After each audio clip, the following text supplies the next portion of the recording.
Olá, eu sou o Guilherme Rezende, hepatologista.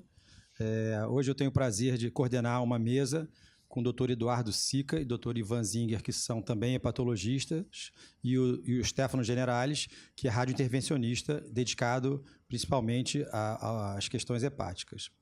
O tema dessa discussão é a medida do gradiente de pressão venosa hepática, basicamente, na prática, quando nós vamos solicitar.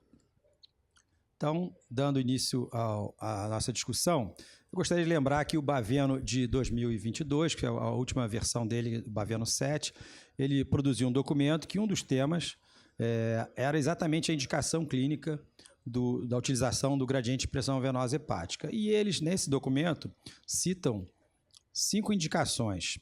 Mas por uma questão assim de que nós consigamos realmente nos familiarizar com as indicações, eu gostaria de destacar as 2 primeiras, e nós vamos conversar um pouquinho sobre elas.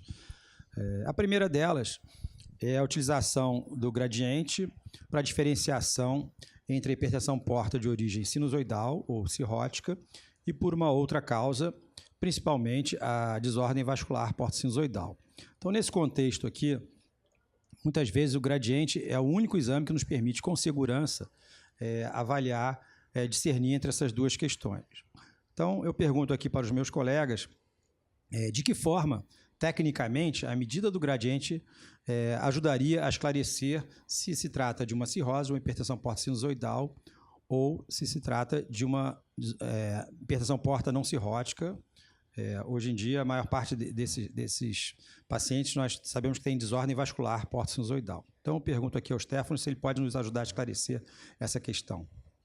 Guilherme, como você mesmo falou, a desordem vascular porta-sinusoidal é uma doença, é uma desordem com uma dificuldade do diagnóstico, né? Então, esse é o principal.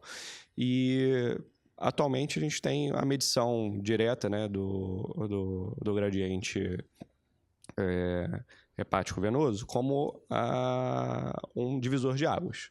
Então, para aquele paciente que tem um gradiente por volta de 5, 6, né, ou seja, um gradiente praticamente normal ou levemente aumentado, a gente consegue dizer, né, que ele não tem cirrose, né, e falar mais a favor da desordem vascular porto-sinusoidal. Então, acho que esse é o grande diferencial, né? Além de outras alterações dos exames de rotina para excluir causas de cirrose, obviamente. Perfeito. Então, eu gostaria até de perguntar o seguinte: se nós estamos discutindo um procedimento que é invasivo, esse é um procedimento invasivo de alto custo e alto risco para o paciente, ou é de risco aceitável, custo e risco leve? Me ajudem, por favor. Ivan. Olha, a gente sempre gosta de falar que assim, o gradiente portal ganha esse estigma de ser um procedimento invasivo, que não é desejável ser feito nos pacientes cirróticos, mesmo sendo paciente com perfil mais grave, mas é um procedimento de risco extremamente baixo, é uma punção venosa. No contexto da cardiologia não se conversa sobre o cateterismo arterial para uma cineangiocoronariografia como exame invasivo de alto risco para um paciente que infarta. Então, se a gente tem um paciente com um quadro de hipertensão portal em que há dúvidas em relação, por exemplo, nesse caso, ao diagnóstico, é um exame de risco extremamente baixo, que é feito sob uma sedação leve, e é uma punção venosa e é um procedimento com um risco desprezível face à gravidade do paciente, né? Haveria risco de óbito pelo gradiente? Isso já foi relatado? É um procedimento de risco extremamente baixo. A cateterização da jugular direita, que é a via de acesso mais comum, em casos isolados e raros, pode induzir a uma fibrilação atrial, uma arritmia que é reversível, de risco baixo também, de óbito. Então, assim, na grande maioria dos casos, assim, esmagadora maioria, é um procedimento de risco extremamente baixo. E o custo desse procedimento? Basicamente o custo de um cateterismo venoso, né? Que de fato é baixo, né? Especialmente se você está buscando elucidar o diagnóstico do paciente, né? Isso vai gerar, aí, tirando os honorários médicos e da situação medicina privada ou pública, de um cateterismo vai gerar em torno de R$1.000, R$2.000, né? Então, não é uma coisa de custo elevado. Né? Perfeito. Então, me ajudem aqui. Em que condição clínica, em que situação prática, vocês acham que se justifica a investigação da causa da hipertensão porta, diferenciando ela entre cirrose, cirrótica e não cirrótica por desordem vascular sinusoidal? Acho interessante, né, Sica, você imaginar o paciente chegando no seu consultório ou no seu ambulatório com um diagnóstico de hipertensão portal e ele se apresenta com uma elastografia que chama atenção por ser muito baixo, um valor muito baixo, abaixo de 20, abaixo mesmo de 10, em que você começa a suspeitar que esse paciente talvez não seja cirrótico, né? O que você acha? Acho que a dica é exatamente essa. Assim, o paciente que tem sinais inequívocos de hipertensão porta. Quais seriam esses sinais? Que seria basicamente varizes de esôfago ou um chante porto-sistêmico no exame de imagem, como uma angiotomografia, por exemplo, né? Em que você tem certeza que ele tem uma hipertensão porta, né? E ele vai ter baixos valores de elastografia, né? Tem um descompasso aí entre o que seria a fibrose do fígado, né? A rigidez hepática e o grau de hipertensão portal dele, né? E também os sinais de insuficiência hepática que normalmente estão ausentes nesses pacientes de hipertensão porta não cirrótica, né? Como a CIT, albumina baixa, NR alargado, né? Então, assim, acho que essa é a principal dica clínica que faz você pescar que aquela hipertensão porta não é automaticamente igual a cirrose, né? Que, obviamente, é a causa mais comum, mas que cada vez mais a gente tem reconhecido que esses pacientes estão escondidos aí, a gente que não está os vendo, né? Essa nova definição de doença vascular porto-sinusoidal, acho que abriu um pouco essa avenida aí. Interessante.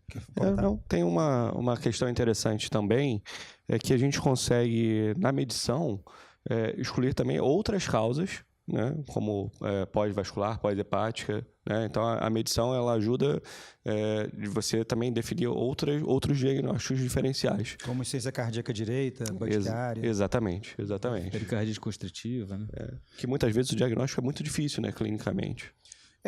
Dessa questão deriva uma outra, que é a seguinte. Tudo bem, eu vou fazer essa diferenciação entre cirrose e desordem vascular sinusoidal, por exemplo.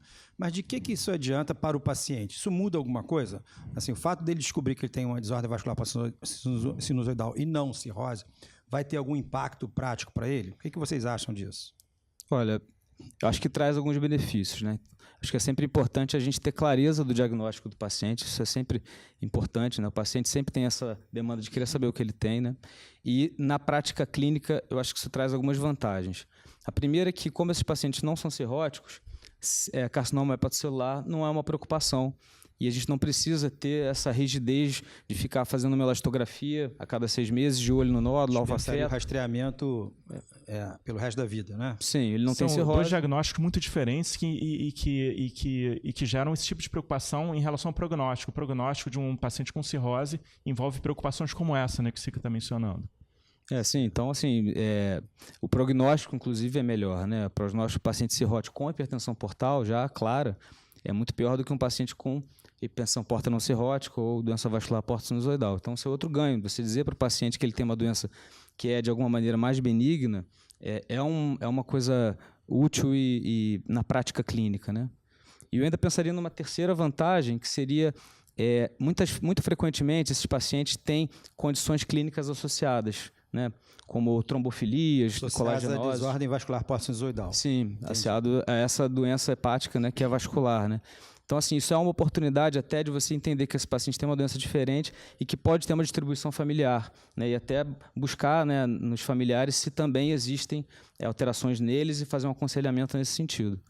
Interessante. Aí você protegeria a família e, eventualmente, é uma doença tratável, né? Sim, eventualmente. Pode proteger o indivíduo e descobrir mais diagnosticar uma trombofilia precocemente, né? Isso faz diferença, né? Tá ótimo. Uma segunda indicação aí que o Baviano cita, que eu gostaria aqui de nós também discutíssemos, é a utilização da medida do gradiente no contexto do sangramento agudo. Nós sabemos que o paciente com sangramento varicoso, ele tem indicação de tratamento clínico endoscópico, do suporte, né? A endoscopia deve ser feita nas primeiras 12 horas. E talvez haja aí um subgrupo de pacientes que poderia se beneficiar do TIPS precoce ou do TIPS preemptivo, aquele TIPS realizado já no início dessa internação, né? De que forma que o gradiente poderia nos orientar nesse sentido? Já existem situações em que, mesmo sem o gradiente, nós poderíamos propor o TIPS. Me ajudem nessa questão, por favor. Acho que eu posso falar um pouquinho. acho que uma das grandes mudanças nos últimos 5 anos, né, foi desmistificar que o paciente com disfunção hepática grave, né, aquele chá de B7 até o chá de C, ele se beneficia do TIPS né, tem uma redução de mortalidade nessas condições, né? E aquele medo da encefalopatia, ele está muito mais relacionado ao sangramento do que propriamente ao TIPS, né? Então, ele dá tempo para o doente até se estabilizar e a gente propor, obviamente, uma terapia para a disfunção hepática, né? Então, esse paciente não há dúvida da indicação. Mas tem aquele paciente que sangra, né, não tem uma disfunção hepática tão grave, ele vai ser submetido à primeira endoscopia, ligadura, só que o paciente com uma hipertensão porta muito importante. Então, esse paciente, que a gente sabe que tem um mau prognóstico para ressangramento, né, e também que não vai ter uma resposta tão boa à ligadura, esse paciente se beneficiaria. E a gente consegue ver isso pela medição do gradiente. Então, acho que esse é o grande... Qual seria o valor que diferenciaria, então, que indicaria que esse paciente pode se beneficiar no TIPS já no primeiro momento do sangramento? Pela literatura, um gradiente de 20, né? Então, que é um gradiente bem elevado. Então, esse paciente que vai dar os 50% para você reduzir e levar o paciente à ausência de hipertensão porta, né, em torno de 10, 12. Isso então, esse é o paciente. Pode trazer, inclusive, uma questão de reflexão para a gente, para os pacientes que, às vezes, que nem sangraram ainda, mas que estão em programa de ligadura elástica, que estão indo para a 5ª, para a 6ª sessão de ligadura elástica, e as varizes vêm se refazendo. Isso pode ser sinal de um gradiente extremamente alto e que pode se beneficiar de um TIPS precoce, inclusive, também. Então, nesse caso, o gradiente seria útil para determinar. Bom, a gente sabe que os gradientes acima de 12 envolvem riscos de sangramento, mas gradientes acima de 20 tratam-se realmente de uma família de pacientes com hipertensão portal muito grave e que podem se beneficiar potencialmente de um TIPS para essas varizes não voltarem a se refazer e até prevenir um potencial sangramento, né?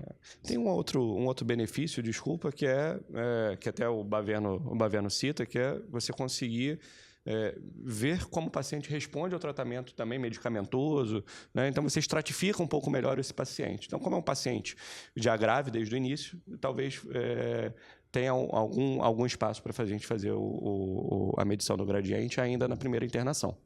Eu queria lembrar só que essas indicações baseadas no Child, né, do paciente que faz um sangramento agudo, né, o Child B com sangramento ativo e o Child C até 13, são substitutos da medida do gradiente acima de 20. Né? O padrão ouro, de fato, a acurácia do gradiente em prever, né, o desfecho ruim do paciente, seja ressangramento ou mortalidade, é superior se você usa o gradiente do que usar os parâmetros clínicos. Então, se a gente pensar no melhor cuidado que a gente poderia oferecer para esse paciente que sangrou, teve um evento grave, seria sim, nesse momento, em ali 24, 72 horas, pedir o gradiente e decidir se ele merece um TIPS de fato ou não. E quem vocês acham que seria o profissional que naquele momento está com o paciente mais indicado para fazer essa triagem? Quer dizer, quem deveria orientar essa conduta? É o hepatologista? É o intervencionista, radiointervencionista? É o emergencista? Quem que nesse momento é o maestro dessa condução? Eu acho que, até como alguém que faz endoscopia, né, e já viu esse cenário algumas vezes, eu acho que assim, esse paciente muito agudo cai na mão do emergencista, possivelmente do endoscopista, e depois para a terapia intensiva, né? Salvo numa situação que você tem uma unidade hepatobiliar, que você vai chegar no hepatologista rápido, o hepatologista chega tardiamente nesse processo, né? Então, eu sinto que o endoscopista deveria ser, né, o especialista mais próximo do doente com cirrose a levantar essa bola, né, de perceber que existe ali uma atuação limitada para a endoscopia, e se ele já é um Child B, um Child C, ele deveria ser considerado para um estudo hemodinâmico e para o TIPS. Entendeu? Até seria boa prática que ele talvez até adicionasse ao laudo da endoscopia do sangramento varicoso. Interessante. E quem faria exatamente esse gradiente? Assim, o mesmo colega que faz o TIPS é capaz de fazer o gradiente? Do ponto de vista técnico, o início do TIPS é a medição do gradiente, né? O cateterismo, etc. Então, como é um paciente, nesse caso, né, um paciente grave, né, que já seria com uma provável indicação para o TIPS, então a gente poderia já deixar fazer esse gradiente armado, né? Então, decisão na sala. Se o gradiente for alto, a gente já parte para o TIPS. Se o gradiente for baixo, a gente pode fazer discussão ou deixar para um segundo momento. Então, acho que esse é o caso. Excelente. Eu agradeço a participação de todos. Foi um prazer. Obrigado. Obrigado. Obrigado.